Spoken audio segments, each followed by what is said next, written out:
Misalnya pada saat bepergian keluar kota atau misal keluar negeri, pengen diet tapi nanti makanannya itu bagaimana. Nah di saat itu mungkin kita bisa, ada juga penyakit yang sekarang autoimun yang sekarang lagi ngetren nih pada masa Autoimun. pandemi. Autoimun kenapa nih?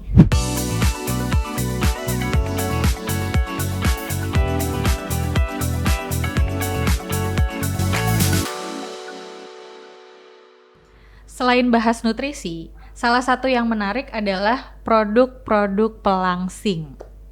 Bahkan yang menyebut produknya itu bisa sebagai pengganti makanan. Jadi dia punya fungsi mengganti serat alami gitu. Nah dok, kita bahas yuk dok, kira-kira produk pelangsing yang banyak beredar ini gimana nih cara ngefilternya gitu loh. Ada nggak sih tips kalau misalkan kita memang pengen pakai produk pelangsing gitu ya? Ini sebenarnya kalau dari dokter gizi sendiri tuh diperbolehkan atau enggak dok?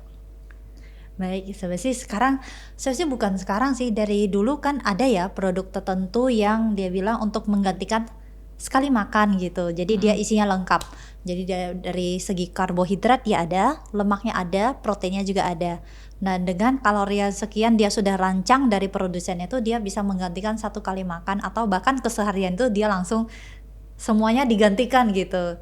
Kalau dari segi gizi, mungkin kalau misalnya kita hitung-hitungan ini angkanya cantik ya. Ini ditambah ini, tambah ini, tambah ini sederhana.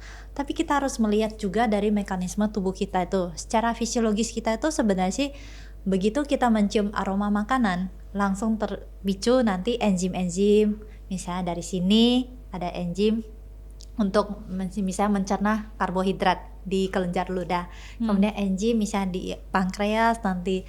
Alangkah baiknya kalau misalnya makanan itu dalam bentuk utuh atau misalnya kita lihat dalam bentuk makanan biasa gitu. Tapi ada kasus tertentu yang sebenarnya kita bisa untuk dalam konsep menurunkan berat badan, kita bisa menggunakan produk untuk pengganti makanan itu. Misalnya pada saat bepergian keluar kota atau misalnya keluar negeri, pengen diet tapi nanti makanannya itu bagaimana. Nah di saat itu mungkin kita bisa dengan tambahan produk itu, bukan tambahan ya, untuk menggantikan dari produk itu kita menggantikan makanan misalnya pas di jam makan malam. Jadi cuma hanya satu kali. Salah satu waktu makan aja gitu sebenarnya ya. Benar, salah satu yang bisa saya sarankan. Misalnya acara keluar kotanya itu atau keluar negerinya itu makan sebebas-bebasnya, all you can eat di hotel gitu kan ya, daripada gelap mata kemudian kita ambil terlalu banyak kalorinya. Alangkah baiknya kita langsung pakai produk itu. Artinya kita tidak melewatkan dari asupan karbohidrat, protein dan lemak, dan itu bisa kita tetap maintenance. Kemudian pas kita kontrol lagi berat badannya pas sekembalinya kita di rumah, berarti kita bisa menerapkan diet tapi tetap semuanya terjaga. Kalau misalnya dari segi untuk produk, bukan langsung pelangsing sih sebenarnya sih efeknya, tapi untuk menjaga aja sih, untuk produk pengganti makanan, untuk meal replacement itu ya. Saya sih kita harus melihat juga lemaknya seberapa, apakah dia banyak lemak jenuhnya, kemudian dari segi natriumnya atau garamnya itu seberapa banyak. Karena makanan yang semakin banyak diolah atau dikemas itu pasti kadar garamnya tuh tinggi. Jadi alangkah baiknya kalau itu cuma hanya untuk satu kali, bukan diminum sarapan, makan siang, makan malam semuanya gitu. Tapi kan biasanya tuh dia ada satu serve untuk satu sajiannya gitu ya dok. Nah itu sebenarnya itu udah setara sama kebutuhan nutrisi kita gitu ya. Nah itu kalau misalnya tergantung sih produsennya tuh. Kadang ada yang dia langsung 300 kalori, kadang ada yang 250 kalori, kadang ada juga yang langsung lebih tinggi lagi. Jadi tuh apakah misalnya dia minum 3 kali sehari, apakah semuanya udah ada bisa tercukupi misalnya dalam diet 800 kalori. Mungkin bisa dengan tambahan ada buah-buahan, tapi kita harus melihat apakah efeknya itu malah memperburuk nanti misalnya efek dari rasa laparnya itu. Oke. Nah sebenarnya kan kenapa orang pilih meal replacement itu karena dia lagi di journey dietnya dia gitu kan. Nah apakah itu bisa menggantikan gizi, berarti kita harus perhatiin labelnya lagi gitu ya. Benar. Nah tapi produk-produk seperti itu sebenarnya beneran bisa bikin berat badan turun nggak sih dok? Nah kalau misalnya saya dari pertimbangan, kalau misalnya saya lihat ya dari pasien sehari-hari itu, justru semakin saya menganjurkan untuk makan biasa, justru berat badannya makin turun sih. Agak beneran aneh. beneran makan aja gitu Beneran ya. makan aja, karena untuk makan itu biasanya saya pasti ada saran untuk rendah lemak. Mhm. Rendah lemak bukan artinya nggak boleh ada lemak sama sekali. Lemak mungkin ada di lauk hewaninya, misal ada di dalam daging ikannya atau daging sapinya atau di daging ayamnya yang tanpa saya menggoreng, tanpa ada proses penggorengan gitu ya. Kemudian kalau misalnya itu untuk menggantikan sebenarnya sih dengan ada tambahan sayur dari makanan biasa sehari-hari itu ada efek kenyangnya lebih lama sih. Sedangkan dengan produk yang meal replacement itu saya coba tanyakan, ternyata rasa kenyangnya itu hanya tahan 2 jam. Rata-rata ya yang saya tanya ya, 1 sampai 2 jam, habis itu lapar lagi deh, cari sesuatu lagi. Dibandingkan dengan kita makan biasa yang penuh dengan sayur, kemudian lauknya ada, kemudian nasi ada. Nah, itu lebih efek tahan kenyangnya itu lebih lama. Jadi saya melihat dari situ, dengan misalnya kita lapar, pasti cari sesuatu lagi. Tambahan lagi sih kalorinya. Yang manakah lebih menyiksa, itu yang saya pertimbangkan. Oke, jadi kalau misalkan memilih produk meal replacement, diperhatiin juga kali ya perutnya nyaman apa enggak setelah 2 jam konsumsi produk tersebut gitu. Dibandingin lagi sama makanan-makanan beneran gitu ya, yang memang seratnya itu alami. Barangkali kan mana yang lebih nyaman bisa dirasa-rasa gitu ya dok ya. Benar. Oke, sekarang kita ngobrolin tentang alergi nih, alergi makanan. Kayak anak aku nih ya, anak aku itu waktu dia umur 1 sampai berapa tahun gitu ya, sama balita, itu dia tuh alergi kacang, alergi stroberi. Padahal kan anak kecil tuh salah satu makanan yang disukainnya tuh yang kayak gitu-gitu ya. Nah itu kira-kira bisa nggak sih kita ngedapetin pengganti nutrisinya kalau tidak makan makanan itu gitu, yang dia alergi itu gitu? Bisa Mbak Egi, karena untuk protein ataupun dari buah-buahan tadi stroberi itu sebenarnya bisa saling menggantikan. Protein dari kacang, kita alergi kacang berarti masih banyak sih pilihan lainnya. Misalnya kita alergi kacang, nah dia tuh dari segi protein molekulnya besar, artinya kita bisa memikirkan yang lainnya.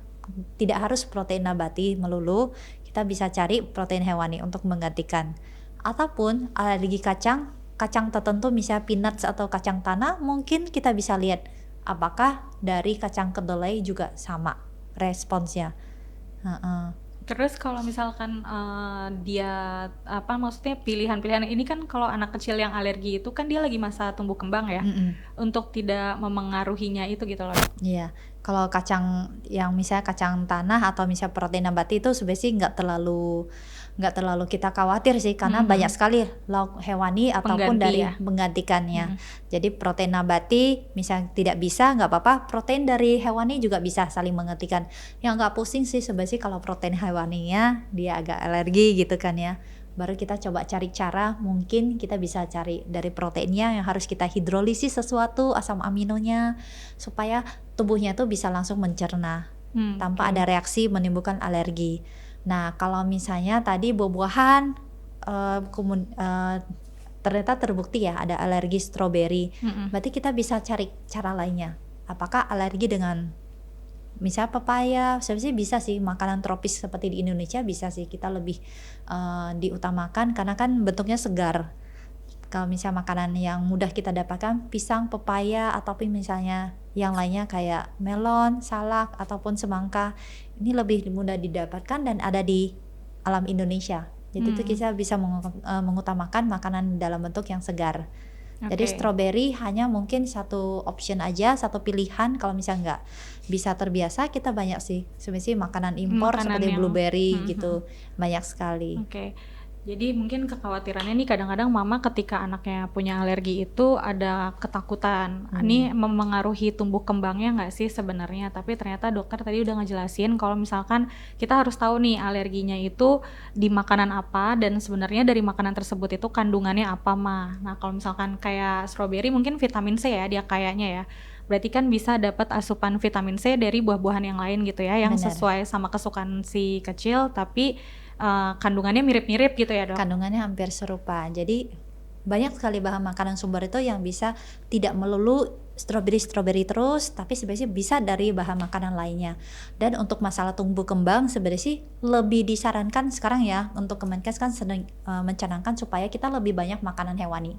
Jadi seperti daging sapi, yang asam aminonya pasti lebih bagus daripada misalnya kita hanya makanan seperti kacang doang gitu yang dari nilai biologisnya lebih rendah dibandingkan daging sapi.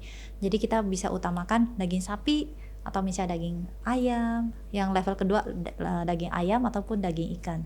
Tapi utamanya untuk supaya tumbuh kembangnya, misalnya ada masalah tumbuh kembangnya, sangat disarankan daging sapi dalam bentuk gadon sapi ataupun dibentuk dalam bentuk rendang gitu, atau misalnya kuah sapi seperti soto Makassar atau misalnya kuah yang Nah, lainnya. ini kan sebenarnya banyak juga anak-anak nih atau remaja gitu ya yang dia tuh alergi seafood gitu loh. Nah, kalau untuk menggantikan seafood kayak udang, cumi gitu banyak banget kan orang tuh anak-anak itu alergi gitu. Kalau untuk menggantikan itu gimana tuh, Dok? Supaya dia tumbuh kembangnya tuh tetap oke gitu. Oh, makanan hasil laut itu maksudnya yang alergi itu terutama dalam bentuk yang bercangkang seperti udang, kemudian kepiting, itu sebenarnya bukan makanan hewani yang utama sih, maksudnya itu bisa sebagai opsional seminggu sekali itu nggak ada masalah. Tapi kalau misalnya untuk tambahan, misalnya kita bisa coba, kalau misalnya ikan tidak ada masalah, kita bisa boleh tambahkan ikan teri ataupun ikan tongkol, ikan kembung yang sehari-hari tinggi omega 3-nya. Itu bisa. Kalau misalnya ikan juga alergi, oke, kita bisa cari lagi alternatif lainnya. Daging sapi bisa, kalau misalnya bisa kita bisa tambahkan, atau misalnya daging sapi juga ternyata alergi atau misalnya nggak bisa, tidak suka, kadang-kadang kan anak menolak ya daging sapi karena seratnya kasar.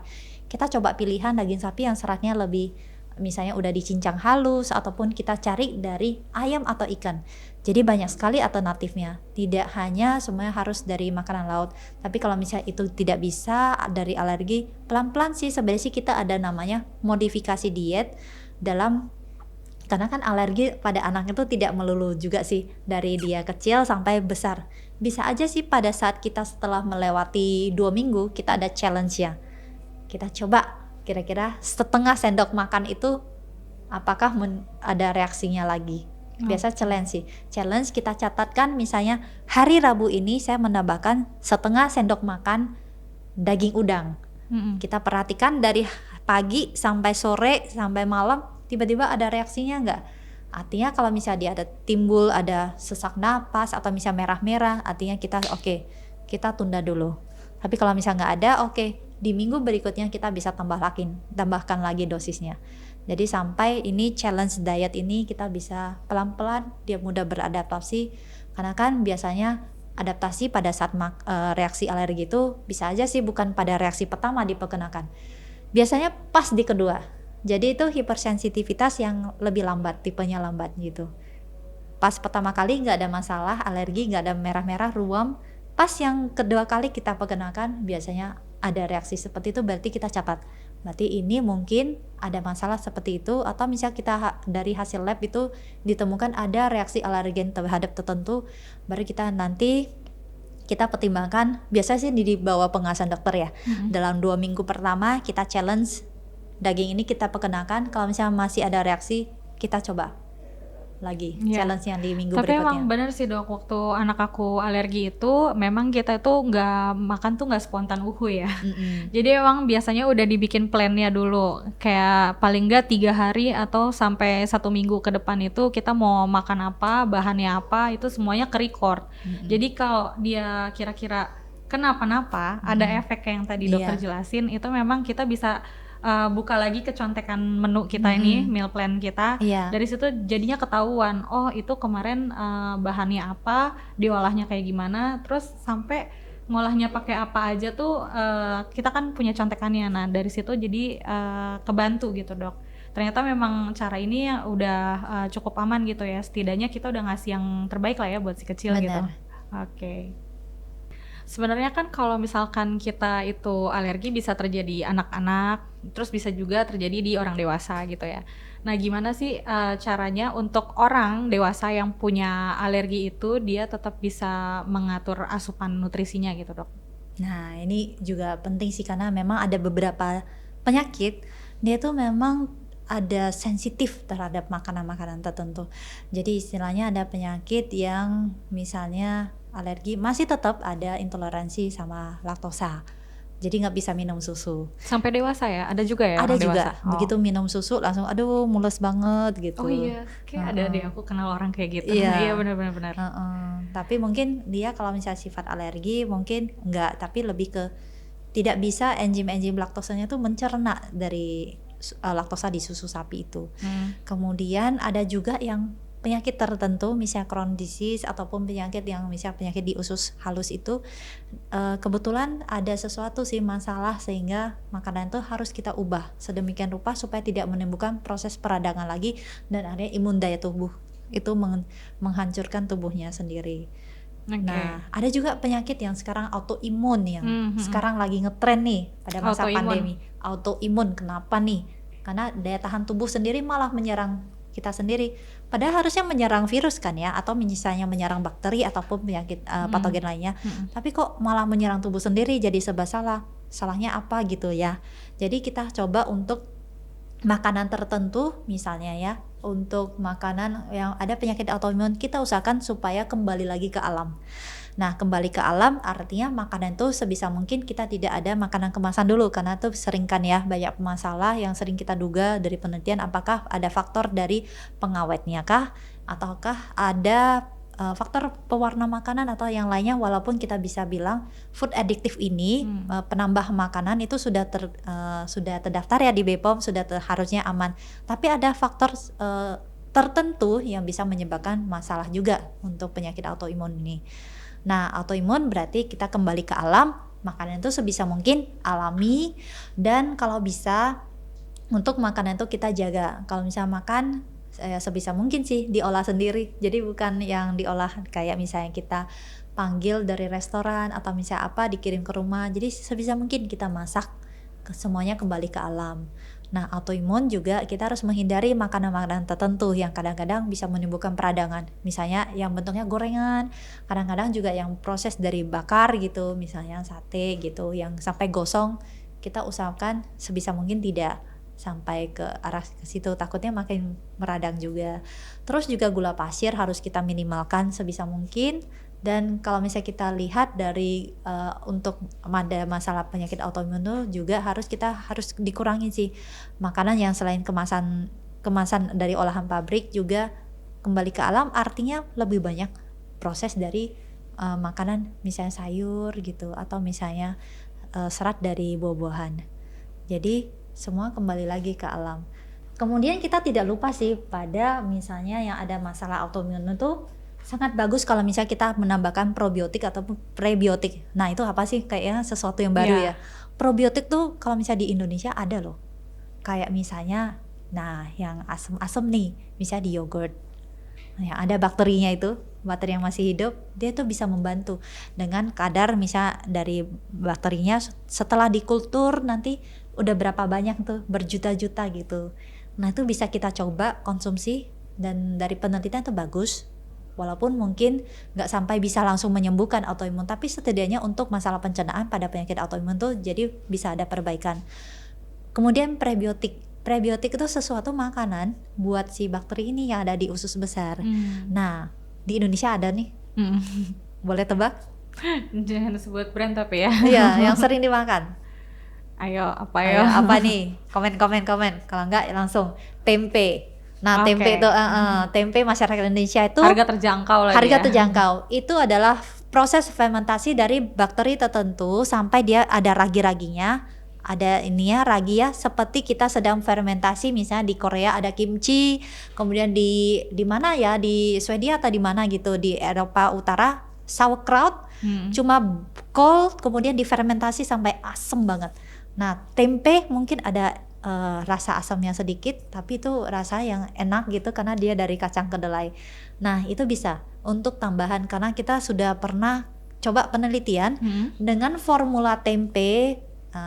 Kebetulan ini ada penyakit masalah usus besar ya, karena autoimun itu dia tuh sedikit membaik, rasa sakitnya sedikit membaik, kemudian BAB-nya semakin lancar. Jadi itu probiotik dan prebiotik itu alangkah baiknya kalau misalnya kita tambahkan. Bisa jadi konsumsian sehari-hari bisa ya? Konsumsi sehari-hari.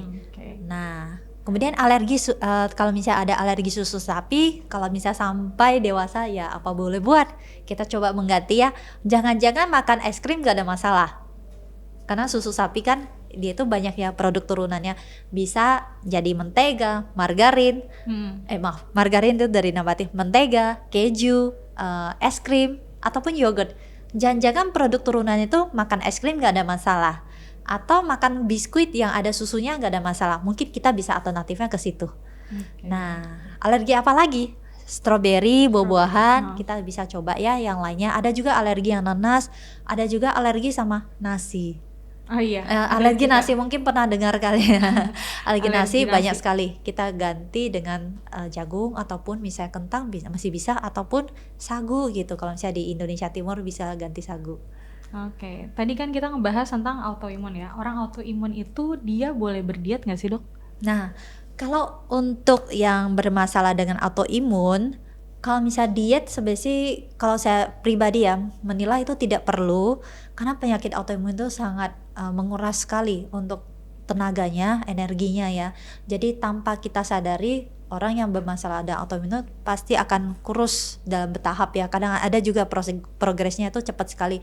Dalam sebulan bisa turun sampai 6 kg.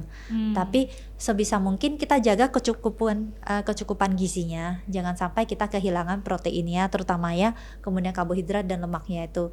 Jadi kalau misalnya ada masalah autoimun sebaiknya kita tidak diet. Paling yang sebenarnya sih kita jaga itu adalah proses makanan yang kemasan sebisanya kita hindari. Terus kalau misalnya diet itu menurutku tidak perlu sih. Yang penting untuk proses penyembuhan dulu dari masalah autoimunnya, pelan-pelan kita bisa beralih. Tapi kalau misalnya ada masalah berat badan, sebaiknya dikonsulkan juga sih misalnya ke dokternya, supaya nanti menu makannya itu nanti akan disesuaikan. Oke, wah seru banget ini diskusi kita bareng Dokter Liliana ya. Jadi banyak banget hal-hal yang belum tervalidasi, yang selama ini sering banget jadi pertanyaan para mama, akhirnya bisa terjawab karena penjelasan Dokter Liliana di podcast kita kali ini.